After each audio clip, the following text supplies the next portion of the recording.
as the daughter of King James VI. The beautiful Elizabeth Stuart was the pride and joy of her noble family. So how did it go also very wrong? Elizabeth may have started as her country's precious crown jewel, but her life ended in bitterness and brutality. The reason behind that drastic shift was utterly disturbing. Stick around for more on that later. Now let's take a deep dive into the tragic life of history's Winter Queen. While all princesses are spoiled one way or another, Elizabeth Stuart really took the cake.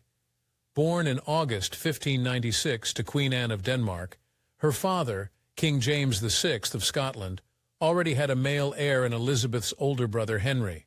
This took the pressure off the royal family, and James was free to baby Elizabeth to his heart's content.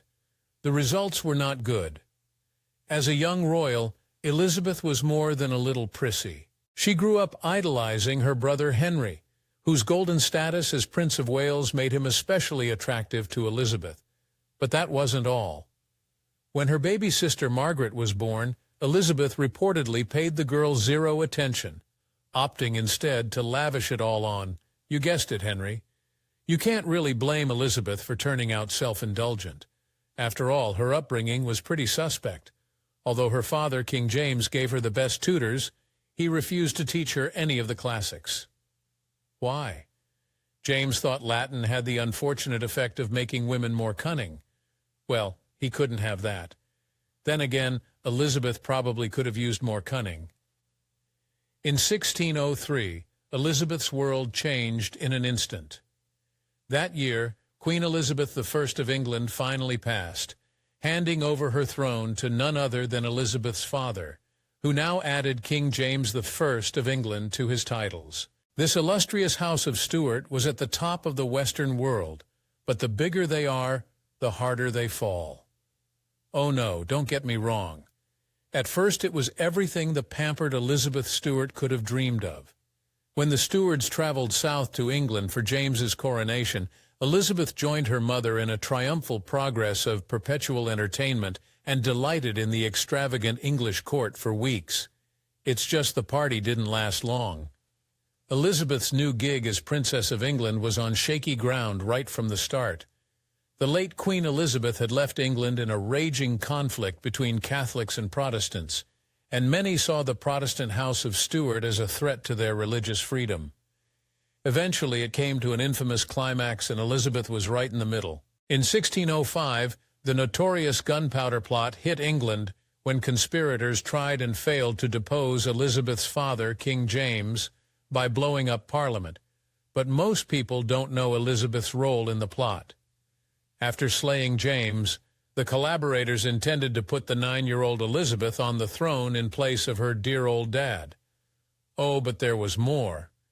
If it seems like a compliment that the conspirators chose Elizabeth Stuart, well, it wasn't. It was downright insulting. The plotters really only wanted her as a puppet queen, and although they had considered all of her siblings in turn, they thought they could control her best and even convince her to convert to Catholicism. Well, she'd prove them wrong. With the gunpowder plot behind them, the royal family turned their sights on marrying off Elizabeth as quickly as she could go. To Elizabeth's delight, she was a very hot commodity on the marriage market, with scores of princes and various other rulers vying for her hand. Yet, despite all of these potential suitors, it was no fairy tale. King James had his britches tied in a knot when it came to marrying off Elizabeth. He considered the decision of the utmost importance and wanted to find a man who was not only high-born enough for his little girl, but also a staunch Protestant to carry on the House of Stuart's faith. One day, the situation got very sticky. One of Elizabeth's potential bridegrooms was Gustavus Adolphus, the future King of Sweden. He had a fantastic pedigree, a handsome face, and a Protestant faith. There was just one big problem. His country was in conflict with Denmark, the native land of Elizabeth's mother Anne, and the Stuarts shut him down on principle. After vetting and rejecting nearly all of Europe's most eligible bachelors, Elizabeth and her family finally narrowed it down to one man, and he came out of left field. The lucky bloke was Frederick V, Count Palatine of the Rhine. Although he was a man of great lineage, He only ruled over a smaller territory in the Holy Roman Empire. Still, he made one heck of an impression. When Frederick came to visit Elizabeth, he obviously understood what was up for grabs, and he put out all the stops. While he was with the princess, everybody noticed how he appeared to delight in nothing but her company and conversation. This, quite frankly, is just a smart business move when it comes to romance. His real stroke of genius came later. There's no definitive way into any woman's heart, but the way into Elizabeth's heart was through her brother Henry. Picking up immediately on this, clever Frederick pursued a close friendship with the Prince of Wales upon his arrival, a move that Elizabeth deeply approved. For all that effort, though, Frederick was about to hit a brick wall. King James liked Frederick's connections, and Elizabeth liked his taste in friends. But the Queen Mother Anne had an entirely different opinion, and not only came from a long line of kings, she had also married a king. Naturally, then, she was appalled at the idea that Frederick was a mere count. As we'll see, this would have devastating consequences. A disapproving mother-in-law will do a number on your self-esteem, and Frederick must have felt a teensy bit unworthy when it came to the great house of Stuart. Even so, the pair signed a preliminary marriage contract in May 1612, to the absolute horror of Queen Anne. Before long, there was an entirely new horror on the horizon. In the lead-up to Elizabeth's high-profile wedding, her beloved brother Henry fell ill. Then, in the blink of an eye, the situation went from bad to worse. The 18-year-old Prince of Wales passed on November 6, 1612, of typhoid fever. It was just months before Elizabeth was supposed to walk down the aisle, and now she was in the middle of chaos. Prince Henry was extremely popular with the people of England and Scotland, and his tragic passing caused waves of mourners to pay their respects at his memorial. Yet no one grieved as deeply as Elizabeth. Henry had been her entire world, and his passing knocked her off her feet. Is it any wonder she went and made a rash decision? With Henry gone, Elizabeth Stuart was now second in line to the throne after her new baby brother Charles, and this made her all the more valuable as a wife. Many people, her mother Queen Anne among them, even urged her to drop the good-for-nothing loser Frederick and seek greener pastures. Elizabeth's reaction was not what they were expecting. Elizabeth Stuart may have been a bit bratty, but she wasn't about to go back on her word to Frederick, and she had a heartbreaking reason to keep her promise. She knew that Henry had liked her fiancé, and in some ways marrying Frederick meant keeping her brother's memory alive. Too bad that after all that, her marriage was one giant mess. Elizabeth and Frederick began their nuptials with a bang. Their royal wedding was the event of the century, which is really saying something. When they tied the knot on Valentine's Day 1613, more royals than ever before traveled to the celebrations, and the constant feasting and merrymaking almost bankrupt Elizabeth's father. But the warning signs started early. In preparation for his wedding, Frederick strove to be worthy of his princess bride.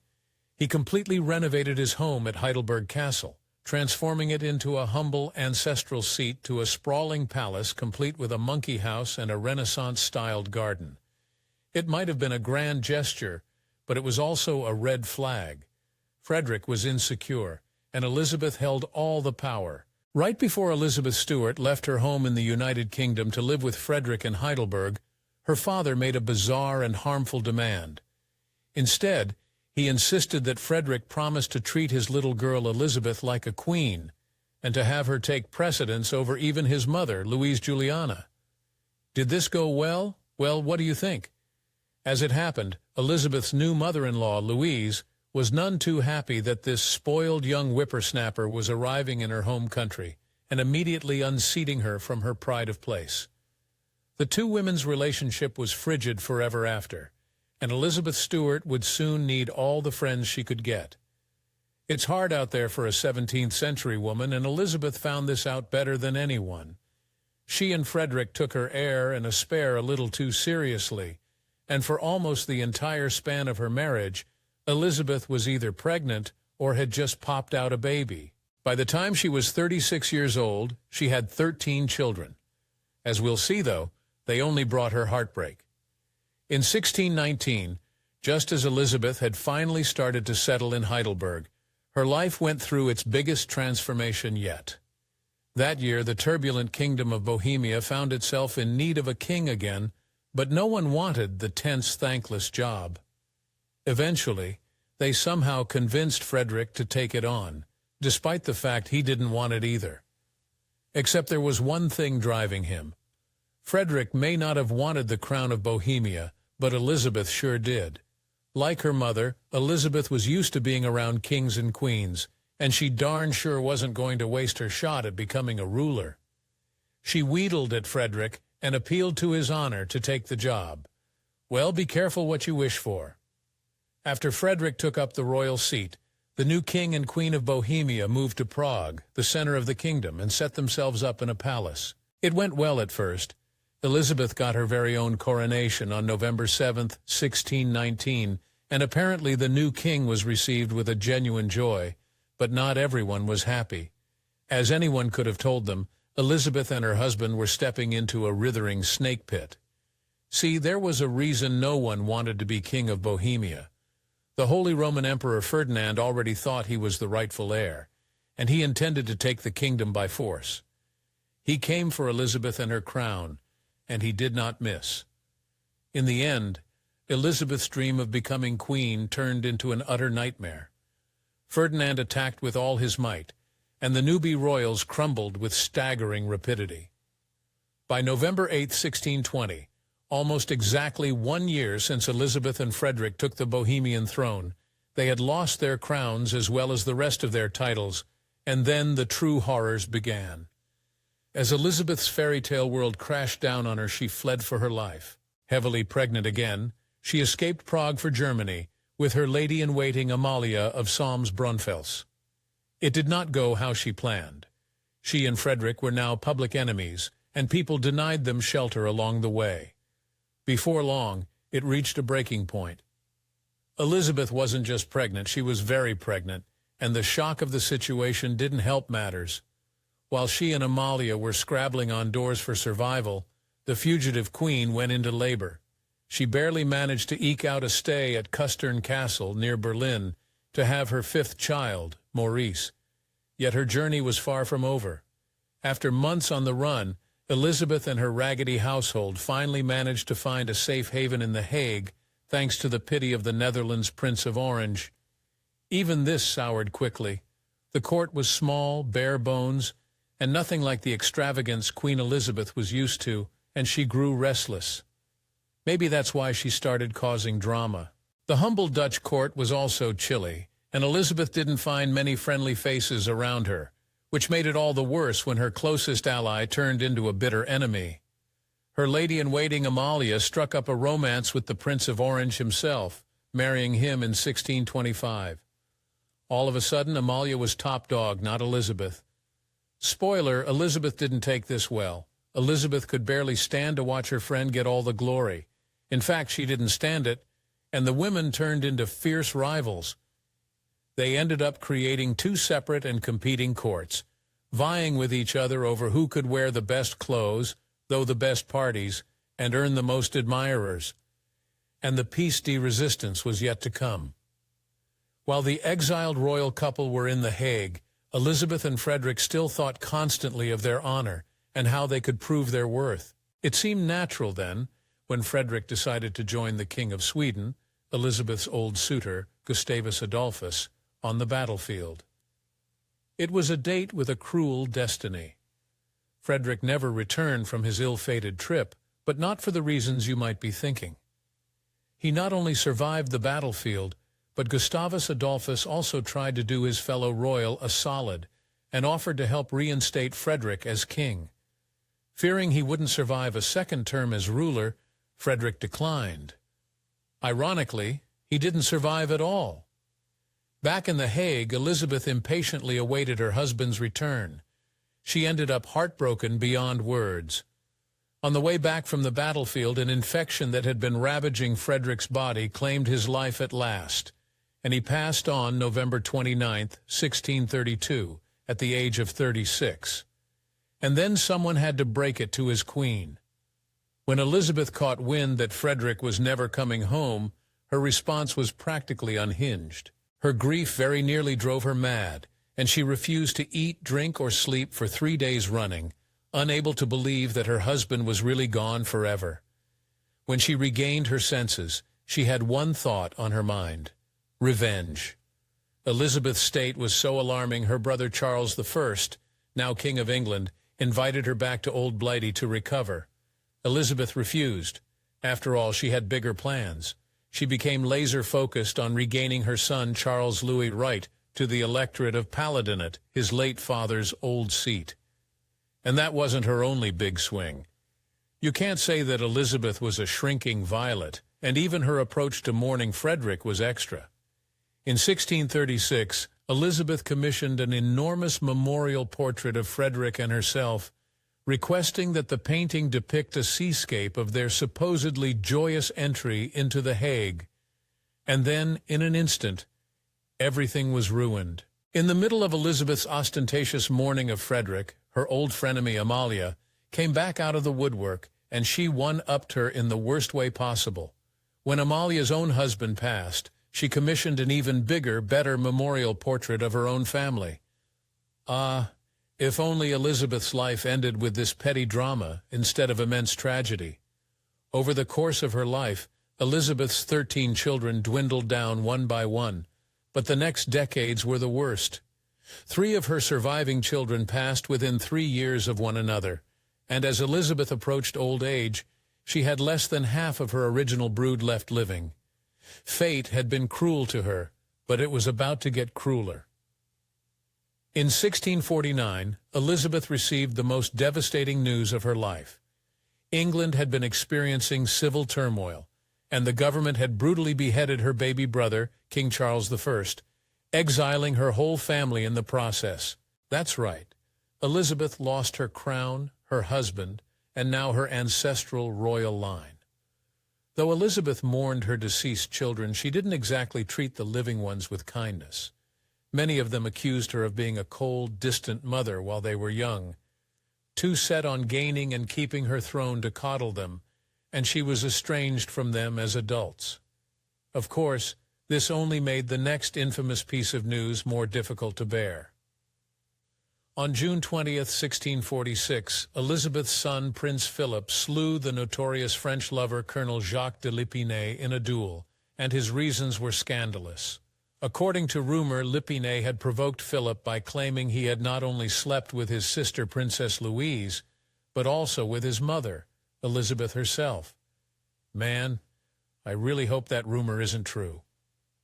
In 1660, fate finally went Elizabeth's way, and her family, the Stuarts, regained their throne, with her nephew Charles II becoming king. Elizabeth wasted no time taking advantage of the windfall, and she sailed back to England for good, landing in May 1661, and it was a triumphant homecoming for England's beloved princess, but she didn't have long to enjoy it. Because her reign with Frederick in Bohemia lasted just 1 year, Elizabeth Stuart is famous today as the Winter Queen, alongside Frederick's Winter King moniker. This lasting yet ignominious claim to fame hardly could have pleased the ambitious Elizabeth. Ironically, though, it was winter that felled the exiled queen at last. In the bitter early months of 1662, Elizabeth had only been back in England for mere weeks when her health took a violent downturn. The aging queen caught a nasty case of pneumonia, and on February 10th, she succumbed to a hemorrhaged lung and passed. All the glories of her life were long gone, yet there was one final indignity at her end. Once Elizabeth's time finally wound down, the people who once loved her, even her own family, forgot the precious jewel of England. Only one of her sons, Rupert, showed up to carry her coffin in her final resting place of Westminster Abbey. Nonetheless, there was one person waiting for her, at least. They buried her next to her long-lost brother, Henry, Prince of Wales. Thanks for watching History Expose. If you love uncovering the best stories in history, hit like and subscribe to keep exploring with us. Don't forget to visit our main page, Factinate, for more incredible facts about everything.